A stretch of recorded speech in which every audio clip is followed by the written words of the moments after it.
आपने कुछ actor, actress और क्रिकेटर के वीडियो देखे होंगे और आपने सुना होगा कि वो किस तरीके से जाति सूचक शब्दों का यूज़ कर रहे हैं। वो ऐसे जाति सूचक शब्दों का यूज़ कर रहे हैं जिनको मैं यहाँ पर बोल भी नहीं सकता, रिपीट भी नहीं कर सकता दोबारा। तो दोस्तों जरा सोचिए, जब इस तरह के लोग, जिन्हें कि लोग अपना रोल मॉडल समझते हैं, उन्हें फॉलो करना चाहते हैं, यदि वो इस तरह के जाति सूचक शब्दों का यूज़ करेंगे तो और लोगों का क्या होगा, जो साधारण लेमैन है वो आखिर क्या करेंगे। तो बड़ा सोचने का प्रश्न उठता है कि इतने बड़े सुपर स्टार्स, इतने बड़े क्रिकेटर यही इस तरह की बात करेंगे जो कि एजुकेटेड भी हैं, तो बाकी समाज के लोगों से क्या अपेक्षा की जाए। दोस्तों इसीलिए मैंने आज इंडियन कॉन्स्टिट्यूशन के आर्टिकल 17 पे ये वीडियो बनाने का सोचा। तो दोस्तों आप देख सकते हैं कि मेरे पास ये इंडियन कॉन्स्टिट्यूशन का बेयर एक्ट है। तो भारतीय संविधान में जो कुछ लिखा है वो इसमें सारे आर्टिकल्स इसमें लिखे हुए हैं, सारी अनुसूची इसमें लिखी हुई हैं। तो दोस्तों हम देखते हैं कि आर्टिकल 17 क्या कहता है। आर्टिकल 17 की जो हेडिंग है वो कहती है अबॉलिशन ऑफ अनटचेबिलिटी, यानी कि अस्पृश्यता का अंत। Untouchability is abolished and it's practice in any form is forbidden. तो यहाँ पर ये इंडियन कॉन्स्टिट्यूशन ये डिक्लेयर कर रहा है कि अनटचेबिलिटी इज अबॉलिश्ड, अनटचेबिलिटी खत्म हो गई है, इस तरह की ये घोषणा कर रहा है। And it's practice in any form is forbidden, और इसकी जो प्रैक्टिस किसी भी तरीके से किसी भी फॉर्म में की जाती है, या तो जाति सूचक शब्दों के जरिए, या फिर आप यदि क्लासरूम में यदि आप छात्र हैं, आपके नंबर काट के, या फिर हमने आईआईटी का जो टीचर का जो हमने प्रोफेसर का वीडियो देखा था उसमें वो छात्रों को जिस तरीके से फटकार रही थी, इन सभी तरीके से यदि अनटचेबिलिटी प्रैक्टिस की जाती है तो इट इज एन ऑफेंस। तो दोस्तों आगे आर्टिकल 17 में ये कहा गया है कि the enforcement of any disability arising out untouchability shall be an offence punishable in accordance with law. यदि आपको अनटचेबिलिटी के आधार पर, मतलब कि आपकी जाति के आधार पर यदि आपको डिसेबल्ड घोषित किया जाता है, आपको निर्योग्य, किसी चीज के लिए निर्योग्य बनाया जाता है, तो पनिशेबल होगी अकॉर्डिंग टू लॉ। तो दोस्तों यहाँ पर केवल डिक्लेरेशन है, तो इसी के जरिए अनटचेबिलिटी ऑफेंस एक्ट पास हुआ 1955, उसके बाद अपना SC/ST एक्ट पास हुआ। तो दोस्तों ये एक्ट बने इसी के आधार पर, इंडियन कॉन्स्टिट्यूशन के आर्टिकल 17 के आधार पर। तो दोस्तों इसी के आधार पर हमारा schedule tribe atrocity prevention act ये बने। तो दोस्तों ये हमारा आर्टिकल 17 ये डिक्लेरेशन करता है, और it is a fundamental right, मतलब कि राज्य भी इसके अगेंस्ट कोई भी कानून नहीं बना सकता है, और कोई भी व्यक्ति अगर ऐसा करता है तो वो पनिशेबल होगा। SC/ST एक्ट में से इन चीजों को किस सेक्शन में यहाँ पर अपराध बताया गया है वो हम देख लेते हैं। और जो इसकी जो धारा 3 है, जो इसका सेक्शन 3 है SC/ST एट्रोसिटी प्रिवेंशन एक्ट का, उसकी धारा 3 में बताया गया है कि कौन कौन सी चीजें अपराध होंगी और उनकी सजा क्या है। तो मैं कुछ पढ़ देता हूँ यहाँ पे। पहला इसमें लिखा है SC/ST के किसी भी सदस्य को ऐसे पदार्थ खाने या पीने के लिए मजबूर करना जो खाने या पीने योग्य ना हो अथवा जिससे घृणा आती हो।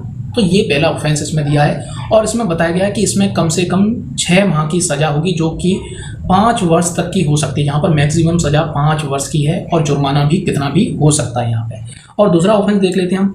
SC/ST के किसी सदस्य के परिवार या पड़ोस में मलमूत्र, कूड़ा, मरे हुए सबकी लाश या कोई अन्य घृणा करने वाली वस्तु इकट्ठा करके उसे नुकसान पहुंचाने, अपमान करने या दुख पहुंचाने के आशय से कार्य करेगा। तो यहाँ पर अगर वो ऐसा कार्य करता है तो यहाँ पर उसके लिए सजा होगी कम से कम 6 माह, जो कि मैक्सिमम 5 वर्ष तक हो सकेगी। और इसमें तीसरा ऑफेंस दिया गया है कि अनुसूचित जाति जनजाति के किसी व्यक्ति के जबरन बलपूर्वक कपड़े उतारना, उसे नंगा करके या उसके चेहरे या शरीर को पोत कर घुमाना, और उसी प्रकार का कोई अन्य ऐसा कार्य कार्य करेगा जो मनुष्य के सम्मान के विरुद्ध हो, मनुष्य के सम्मान के विरुद्ध, जो उसकी डिग्निटी है उसके विरुद्ध हो, तो पर जो सजा है 6 माह है मिनिमम और मैक्सिमम 5 वर्ष है। तो इसमें इस तरह के कई अपराध दिए हैं। ये इसमें इसका मेरे पास बेयर एक्ट भी है और ये इसमें थोड़ा सा एक्सप्लेनेशन करके अच्छी तरीके से समझाया है। तो दोस्तों इसके साथ ही हमें इंडियन कॉन्स्टिट्यूशन का आर्टिकल 15 भी पढ़ना चाहिए, जो कहता है prohibition of discrimination on grounds of religion, race, caste, sex और प्लेस ऑफ बर्थ। धर्म, मूल वंश, जाति, लिंग या जन्म स्थान के आधार पर विभेद नहीं किया जाएगा। तो यहाँ पर एक ग्राउंड क्या है, यहाँ पर एक ग्राउंड कास्ट भी है, जाति भी है, और भी इसमें ग्राउंड्स हैं रिलीजन के आधार पर, रेस के आधार पर, सेक्स के आधार पर, प्लेस ऑफ बर्थ के आधार पर। तो ये लिखा है। इसका जो सबसेक्शन 2 है वो ये कहता है कि कोई नागरिक केवल धर्म, मूल वंश, जाति, लिंग, जन्म स्थान या इनमें से किसी के आधार पर दुकानों, सार्वजनिक भोजनालयों, होटलों, सार्वजनिक मनोरंजन के स्थानों में प्रवेश या पूर्णतः या भागतः राज्य निधि द्वारा पोषित या साधारणतः जनता के प्रयोग के लिए समर्पित कुओं, तालाबों, स्नान घाटों, सड़कों, सार्वजनिक समागम के स्थानों के उपयोग के संबंध में किसी भी निर्योग्यता, दायित्व, निर्बंधन या शर्त के अधीन नहीं होंगे। तो यहाँ पर ये बात की गई जो सार्वजनिक जगह हैं, जो सार्वजनिक स्थान है या राज्य सरकार द्वारा कोई पोषित साधारण जनता के प्रयोग के लिए समर्पित जो सार्वजनिक कुएं हैं, स्नान घाट हैं, सड़क हैं, तो ये सब यहाँ पर जाति के आधार पर लोगों के साथ भेदभाव नहीं किया जाएगा। और भी ग्राउंड्स बताए गए हैं इसमें कि जो हमने पहले देखे कि उन ग्राउंड्सों के आधार पे भी यहाँ पर भेदभाव नहीं किया जाएगा। यहाँ पर महिलाओं का भी ग्राउंड्स बताया है कि जो सेक्स है, मेल पुरुष, उनके आधार पे भेद भी नहीं किया जाएगा और रेस के आधार पे नहीं किया जाएगा, कास्ट के आधार पे नहीं किया जाएगा। तो दोस्तों आज हम बात कर रहे हैं कास्ट सिस्टम की। तो दोस्तों ये जो कास्ट सिस्टम है, ये अनटचेबिलिटी प्रैक्टिस की जाती है, caste is a divisive factor. तो ये पूरा सिस्टम क्या है, ये समाज के लिए एक विभाजककारी तत्व है।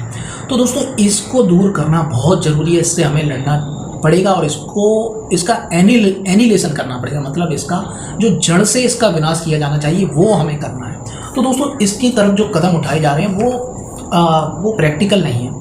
प्रैक्टिकल का मतलब कि है बचपन से ही लोगों को ये चीज़ें सिखाई जाएँ कि आप जो इस तरीके का जो शब्दों का यूज़ कर रहे हैं, जो कि मैं आप बोल ले रहा हूँ, आप समझ गए होंगे, तो उन लोगों को किस तरीके से उनके जो एंसेस्टर हैं, उनके माता पिता हैं, उन्होंने क्या चीज़ें सिखाई हैं वो आपको सोचनी चाहिए दोस्तों। तो दोस्तों उससे क्या होगा, और उसमें ये चीज़ें बतानी भी चाहिए कि आपको ये चीज़ें नहीं बोलनी है, ये नहीं बोलना है।